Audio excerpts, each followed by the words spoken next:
మానవులను కష్టాల నుంచి గట్టెక్కించే వ్రతమే సంకష్టహర చతుర్థి వ్రతము. అందరికీ నమస్తే అండి. Welcome back to our channel. విఘ్నాలను తొలగించే గణపతికి చవితి తిథి అత్యంత ఇష్టమైన తిథి. మనకు ప్రతి నెలలో కృష్ణపక్షంలో మరియు శుక్లపక్షంలో 2 చవితులు వస్తాయండి. అయితే ప్రతి నెలలో కృష్ణపక్షంలో పౌర్ణమి తర్వాత వచ్చే చవితిని మనము సంకష్టహర చతుర్థిగా పరిగణిస్తాము. ప్రతి నెలలో వచ్చే ఈ సంకష్టహర చతుర్థి రోజున వ్రతాన్ని ఆచరించటం వలన మన జీవితంలో ఉన్న ఎంతటి కష్టమైనా సరే తీరిపోతుందండి. అయితే ఈ ప్రత్యేకమైన రోజున వ్రతాన్ని ఏ విధంగా ఆచరించాలో పూర్తి పూజా విధానాన్ని ఈరోజు వీడియోలో తెలుపబోతున్నాను. మనకు తీరని కోరిక ఏదైనా ఉన్నా, తీరని కష్టంతో బాధపడుతున్నా సరే ఈ వ్రతాన్ని 3 వారాలు, 5 వారాలు, 11 వారాలు లేదా 21 వారాలు ఒక సంకల్పంగా తీసుకొని చేసుకోవచ్చు. ఈ వ్రతంలో ముఖ్యంగా ఆచరించవలసినవి ఉదయము సాయంత్రము 2 పూటలా కూడా పూజ చేసుకోవాలండి. అలాగే ఉపవాసం ఉండి చంద్రదర్శనం కూడా చేసుకోవాలి. ఈ నియమాలను పాటిస్తూ ఈ వ్రతాన్ని ఆచరిస్తే ఎటువంటి తీరని సమస్యలు ఉన్నా, ఎటువంటి ధర్మబద్ధమైన కోరికైనా సరే తప్పకుండా తీరుతుంది. ఈ వ్రతాన్ని ఆచరించే రోజు ఉదయాన్నే లేచి ఇల్లు వాకిలి శుభ్రం చేసుకొని తలస్నానం చేసి వ్రతాన్ని ప్రారంభించాలండి. ఈ పూజను పూజా మందిరంలో కాస్త ప్లేస్ ఎక్కువగా ఉంటే, ఎందుకంటే ఈ వ్రతంలో మన సమస్యను, మన కోరికను స్వామివారికి ముడుపు రూపంలో కట్టి స్వామివారి దగ్గర పెట్టి ఈ పూజ చేసుకోవాలి. ముడుపు కట్టి పెట్టుకోవటానికి ప్లేసు సరిపోతుంది అనుకుంటే పూజను పూజా మందిరంలో చేసుకోవచ్చండి. పూజా మందిరంలో ఎక్కువ ప్లేస్ లేదు అనుకుంటే మాత్రం ఈ విధంగా విడిగా ఒక పీఠాన్ని ఏర్పాటు చేసుకొని ఈ వ్రతం చేసుకోండి. పీఠం ఏర్పాటు చేసుకున్నట్లయితే పీఠం మీద ఒక తమలపాకు పెట్టి, తమలపాకు మీద ఈ విధంగా బియ్యం పోసి, బియ్యంలో కొద్దిగా పసుపు కుంకుమ వేసి, ఇప్పుడు ఈ బియ్యం మీద వినాయకుని విగ్రహాన్ని కానీ ఫోటోను కానీ నిలుపుకోవాలి.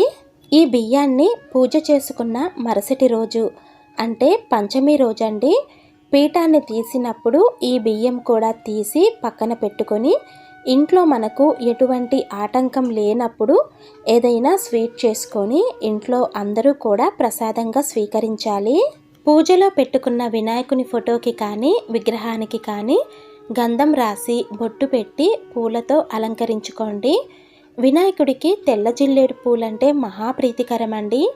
అవకాశం ఉన్నవారు మాత్రం ఈరోజు స్వామిని తెల్ల జిల్లేడు పూలతో అలంకరించి పూజించటానికి ప్రయత్నించండి. ఈ తెల్ల జిల్లేడు పూలతో గణపతిని పూజించటం వలన వినాయకుడితో పాటు ఆ మహాశివుని అనుగ్రహం కూడా కలుగుతుందండి. మనము ఏ పూజ చేసినా ఆ పూజలో ఎటువంటి విఘ్నాలు కలగకుండా ముందుగా పసుపు గణపతికి పూజ చేయాలి. చేస్తున్నది సంకష్టహర చతుర్థి వ్రతమే కదా అనుకోవద్దండి. చేస్తున్న వ్రతంలో కూడా ఎటువంటి విఘ్నాలు కలగకుండా పసుపు గణపతిని పూజించాలి. పసుపుతో చేసిన గణపతికి కూడా బొట్టు పెట్టి పూలు పెట్టి అలంకరించాలి. ఏకహారతితో కానీ అగరవత్తితో కానీ ముందుగా దీపారాధన చేసుకొని ఇప్పుడు పసుపు గణపతిని పూజించాలి. మన వీలును బట్టి పసుపు గణపతిని షోడశోపచారాలతో కానీ పంచోపచారాలతో కానీ పూజించుకోవచ్చు. ఇక్కడ నేను పంచోపచార పూజ చేస్తున్నానండి. గణపతికి పసుపు కుంకుమ అక్షతలు సమర్పించాలి.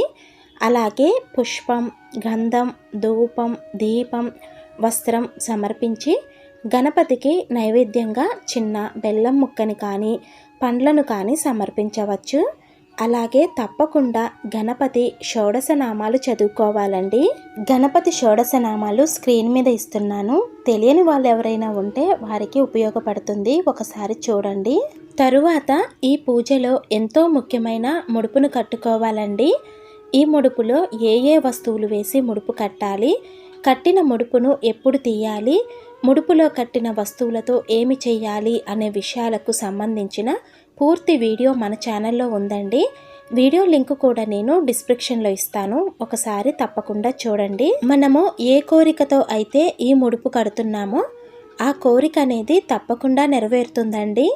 మన కోరిక 1 నెలలోపు తీరినా 2 నెలల్లో తీరినా సరే, ఒకవేళ ఈ వ్రతాన్ని కనుక మనము సంకల్పం తీసుకొని చేస్తున్నట్లయితే కోరిక నెరవేరినా లేదా సమస్య తీరిపోయినా సరే, ఎన్ని నెలలు సంకల్పం తీసుకున్నామో అన్ని నెలలు కూడా తప్పకుండా ఈ వ్రతాన్ని ఆచరించాలి. ఈ విధంగా కట్టుకున్న ముడుపును స్వామివారి దగ్గర పెట్టి నమస్కారం చేసుకోవాలి. ఈ ముడుపును మనము స్వామివారి దగ్గర ఎప్పుడైతే పెడతామో అప్పటి నుండి మళ్ళీ మనము సాయంత్రం పూజ చేసే వరకు కూడా కదపకూడదు. అలాగే వినాయకుడిని పెట్టుకున్న పీఠాన్ని కూడా సాయంత్రము పూజ పూర్తి అయ్యే వరకు అస్సలు కదపకూడదండి. వినాయకుని విగ్రహం ఉంటే ఈరోజు అభిషేకం చేసుకోండి, చాలా మంచిది. ఇక్కడ నేను గణపతికి అభిషేకం చేయటానికి ఈ విధంగా ప్లేటు పెట్టుకొని ప్లేటులో ఒక తమలపాకు పెట్టి చందన కుంకుమలతో అలంకరించిన వినాయకుడి విగ్రహాన్ని పెట్టుకుంటున్నాను.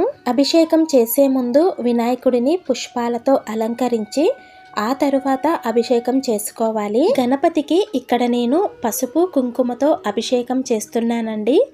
ఇలా పసుపు కుంకుమతో అభిషేకం చేసుకోవచ్చు, లేదంటే పంచామృతాలతో కూడా గణపతికి అభిషేకం చేసుకోవచ్చు.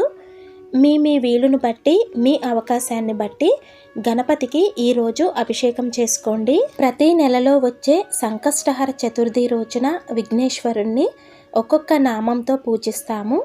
ఈ వైశాఖ మాసంలో చనక్రరాజ ఏకదంత గణపతి అనే నామంతో వినాయకుడిని పూజిస్తాము. అలాగే ప్రతి నెలలో కూడా ఒక్కొక్క పీఠం నామంతో పూజిస్తాము.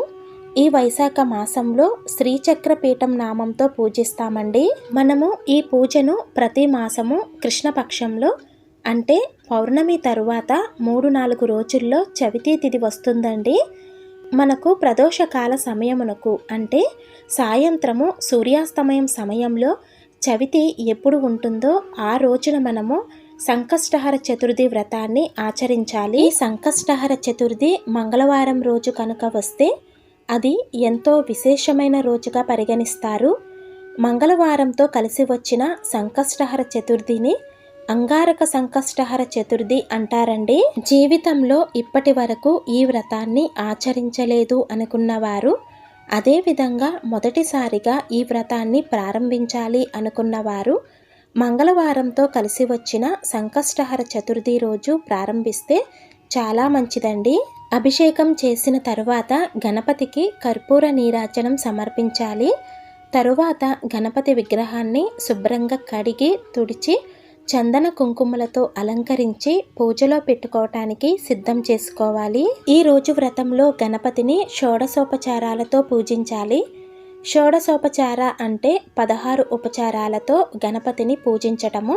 ఒక్కొక్క ఉపచారం చదువుకుంటూ గణపతిని పూజించుకోవాలి. గణపతికి పుష్పం, గంధం, పసుపు, కుంకుమ, అక్షతలు సమర్పించి స్వామిని ఆవాహనం చేసుకొని పూజ చేసుకోవాలి.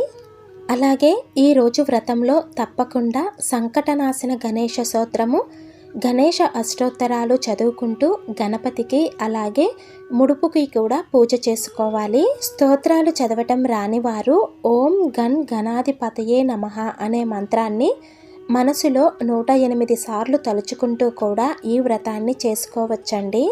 ఇక్కడ నేను గణపతికి తెల్ల జిల్లేడు పూలతో అష్టోత్తరం చేసుకుంటున్నాను. అవకాశం ఉంటే మీరు కూడా తెల్ల జిల్లేడు పూలతో గణపతిని పూజించండి, మంచి ఫలితం ఉంటుంది. అలాగే వినాయకుడికి గరికన్నా కూడా మహాప్రీతికరమండి. అందుకే అష్టోత్తరాలు చదువుకుంటూ గరికతో మీ దగ్గర ఉన్న పూలతో పూజ చేసుకోండి, చాలా మంచిది. అలాగే ఈ వ్రతం ఆచరించే రోజు తప్పకుండా సంకష్టహర చతుర్థి వ్రతకథ చదువుకోవాలండి. చదవటం రాకపోతే కనీసము వ్రతకథ వినటమైనా చెయ్యాలి. ఈ పూజ చేసుకునేవారు ఈరోజు తప్పకుండా ఉపవాసం కూడా ఉండాలండి. ఈ సంకష్టహర చతుర్థి రోజు తనకు తెలియకుండానే ఉపవాసం ఉండటం వలన ఒక స్త్రీకి స్వర్గలోకం ప్రాప్తించింది. ఆ స్త్రీ కథ మనకు సంకష్టహర చతుర్థి వ్రతకథలో ఉంటుంది. అదేవిధంగా తప్పకుండా బ్రహ్మచర్య నియమాన్ని కూడా పాటించాలి. ఉపవాసం ఉన్నవారు ఉదయం పూజలో స్వామివారి దగ్గర పెట్టిన నైవేద్యాన్ని స్వీకరించవచ్చు. అలాగే పాలు, పండ్లు తీసుకుంటూ సాయంత్రం మరలా వినాయకునికి పూజ చేసుకొని చంద్రదర్శనం అయిన తరువాత ఉపవాసాన్ని విరమించాలి. ఉపవాసము చేయటానికి ఆరోగ్యము సహకరించదు అనుకున్నవారు ఈ రోజున ఉప్పు లేని పదార్థాలను స్వీకరించవచ్చు. గణపతికి అష్టోత్తరాలతో పూజ చేసుకున్న తరువాత వినాయకుడికి ముడుపుకి కూడా ధూపం వేసి దీపం చూపించాలి. తరువాత నైవేద్యం సమర్పించి హారతివ్వాలి. నైవేద్యంగా పండ్లను సమర్పించవచ్చండి, లేదా ఏదైనా వండిన పదార్థము అంటే స్వీట్ కానీ పులిహోర కానీ చేసి సమర్పించవచ్చు. అలాగే హారతిచ్చేటప్పుడు కూడా వినాయకుడితో పాటు మనము పూజలో పెట్టుకున్న ముడుపుకు కూడా హారతి చూపించాలి. ఈ విధంగా ఉదయము పూజ చేసుకున్న తరువాత యథావిధిగా మన పనులన్నీ చేసుకోవచ్చండి. కానీ తప్పకుండా ఉపవాసం మాత్రం ఉండాలి. బ్రహ్మచర్యము తప్పనిసరి. అలాగే అవకాశం ఉంటే ఒకసారి వినాయకుడి గుడికి వెళ్ళి వస్తే కూడా చాలా మంచిది. ఇక ఇప్పటి నుండి సాయంత్రము మళ్ళీ మనము స్నానం చేసి పూజ ప్రారంభించే వరకు పూజలో పెట్టుకున్న వినాయకుడిని కానీ ముడుపును కానీ పీఠాన్ని కానీ అస్సలు కదపకూడదు. అదేవిధంగా సాయంత్రము ఇల్లు ఊడ్చేటప్పుడు కూడా పీఠం పెట్టిన గదిని చీపిరితో ఊడవకూడదండి. ఏదైనా ఒక క్లాత్ తీసుకొని నెమ్మదిగా తుడుచుకోవాలి. సాయంత్రం పూజ మళ్ళీ చంద్రదర్శనం అయిన తరువాత, అంటే సూర్యుడు అస్తమించి చంద్రుడు వచ్చాక పూజను ప్రారంభించాలి. సాయంత్రం మళ్ళీ స్నానం చేసి పూజను ప్రారంభించాలండి. సాయంత్రం పూజ చేసేటప్పుడు ఉదయం పెట్టిన పూలు వాడిపోకుండా బాగానే ఉంటే ఆ పూలు తీయకుండా అలాగే ఉంచవచ్చు. వాడినట్టుగా ఉంటే కనుక ఆ పూలు తీసేసి మళ్ళీ మీ దగ్గర పూలు ఉంటే పెట్టుకోవచ్చు, లేదంటే అవసరం లేదు. అలాగే ఉదయము దీపారాధన చేసిన దీపపు ప్రమిదల్లో ఒత్తులు తీసి కొత్త ఒత్తులు వేస్తే సరిపోతుందండి. ప్రమిదలు మార్చవలసిన అవసరం లేదు. సాయంత్రం పూజ చాలా చిన్న పూజ అండి. లఘువుగా చేసుకుంటే సరిపోతుంది.